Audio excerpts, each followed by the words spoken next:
रामपुर गांव में एक गरीब मोची अपनी पत्नी के साथ रहता था।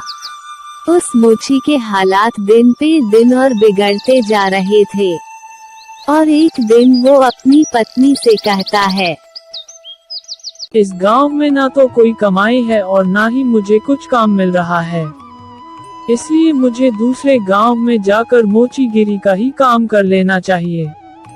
कुछ दिन घर से दूर रह लूंगा, कम से कम खर्चे के लिए पैसे तो कमा लूंगा। क्यों वहाँ के लोगों के जूते चप्पल ज्यादा टूटते हैं क्या, जो आपको वही जाकर मोचीगिरी करनी है? अरे अपने गांव में रहकर तो 2 पैसे कमाए नहीं जाते तुमसे, पराए गांव जाकर ही कमाओगे पैसे।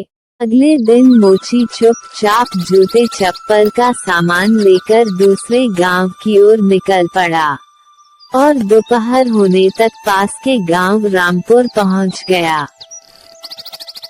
हारा थका मोची जब रामपुर के बाजार में पहुंचा तो हैरान रह गया, क्योंकि वहां पहले से ही काफी मोची अपनी दुकान लगाए बैठे थे। अरे यहाँ तो पहले से ही काफी मोची अपनी दुकान लगाए बैठे हैं और मुझ अनजान व्यक्ति के पास ग्राहक कैसे आएगा? लगता है यहाँ से भी खाली हाथ ही जाना पड़ेगा। नहीं, खाली हाथ घर भी तो नहीं जा सकता।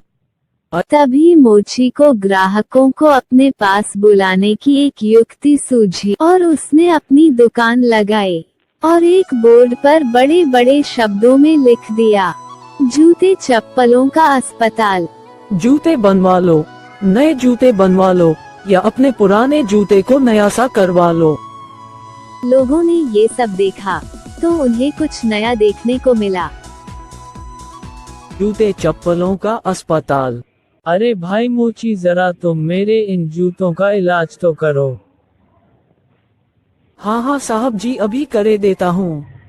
और मोची अपने छोटे से अस्पताल में बैठकर सेठ के जूते का इलाज करने लगा। ये लीजिए, अब आपका जूता बिल्कुल स्वस्थ है। अरे भाई वाह, कितना हुआ इसका खर्चा?